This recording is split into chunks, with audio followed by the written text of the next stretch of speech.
a tale as old as time, Nyi Rengganis in Sundanese folklore. In the heart of West Java, Indonesia, lies a land steeped in ancient stories and vibrant traditions. This is the land of the Sundanese people, and their folklore is a tapestry woven with myths, legends, and fables passed down through generations. Among these tales, the story of Nyi Rengganis shines brightly, a beacon of beauty, generosity, and the enduring power of nature. Nyi Rengganis is not just a character in a story, she is a symbol deeply rooted in Sundanese culture. Her story speaks of the values they hold dear: harmony with the natural world, the importance of community, and the transformative power of selflessness. Through her story, we embark on a journey exploring themes of beauty, ego, and the importance of sharing, reminding us that true beauty lies not in possession, but in its ability to inspire and uplift others. The legend of Nyi Rengganis has been told and retold for centuries, each generation adding its own nuances and interpretations. It has been immortalized in traditional Sundanese art forms like wayang golek or puppet theatre, and tembang Sunda, the traditional songs, further cementing its place in the cultural fabric of the region. More than just entertainment, the story serves as a moral compass, guiding individuals towards a virtuous life and reminding them of the interconnectedness between humanity and the natural world. The Jewel of Djamin, Birth and Childhood. Our story begins in the ancient kingdom of Djamin, ruled by the wise Prabu Djamin. For years, the king and queen yearned for a child. Finally, a beautiful baby girl was born, Princess Rengganis.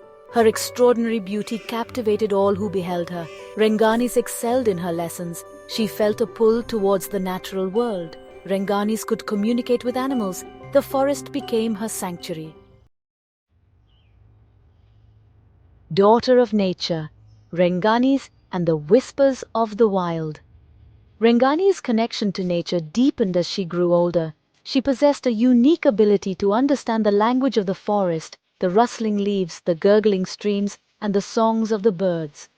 She learned the secrets of herbs and plants, discovering their hidden medicinal properties and their ability to enhance beauty. The forest, in turn, seemed to embrace Rengganis as one of its own. Animals approached her without fear, and the rarest flowers bloomed in her presence. Her bond with nature nurtured her compassionate heart and instilled in her a deep respect for all living things. She recognized the interconnectedness of all creation, understanding that the well-being of the kingdom depended on the health and balance of the natural world. This connection with nature fueled a desire within Rengganis to share its beauty and bounty with others. She dreamed of the day when all the people of Djamin could experience the same joy and tranquility she found in the embrace of the forest. Little did she know that destiny had a grand plan in store for her, one that would forever link her name to the transformative power of sharing. One day, while venturing deeper into the forest than she had ever been before, Rengganis stumbled upon a hidden valley. A sense of wonder and awe washed over her as she stepped into this magical place. It was a secret garden, a paradise hidden from the world. She named it Banjarsari, for it was a garden of unparalleled beauty. Exotic flowers in a kaleidoscope of colors carpeted the valley floor. Their sweet fragrance carried on the gentle breeze. Crystal-clear waterfalls cascaded down moss-covered cliffs, filling the air with a soothing melody.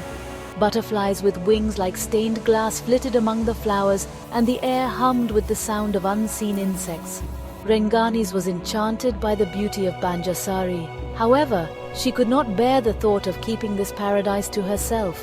She envisioned sharing this magical place with her people, allowing them to experience the same tranquility and wonder it inspired in her. She believed that the beauty of Banjarsari had the power to heal, inspire, and unite, and she was determined to share this gift with the world. Word of Rengganis' beauty and her secret garden eventually reached the ears of a powerful but greedy sorcerer named Immerse. Consumed by vanity and a desire for eternal youth, Immerse sought out Rengganis, believing her beauty held the key to his desires. He demanded she surrender the secret of Banjarsari, believing that within it lay the key to everlasting youth and unrivaled beauty. Rengganis refused, unwilling to give in to the sorcerer's selfish demands. She knew that true beauty was not something to be hoarded or exploited for personal gain. It was a gift to be shared, a force that could bring joy and wonder to all. Enraged by her defiance, Iman Suwangsa raised his hands to strike her. But as he did so, something miraculous occurred.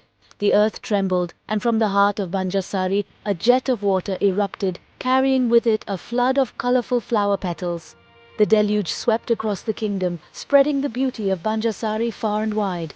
Iman Suwangsa, consumed by his own greed, was swept away by the powerful current, never to be seen again.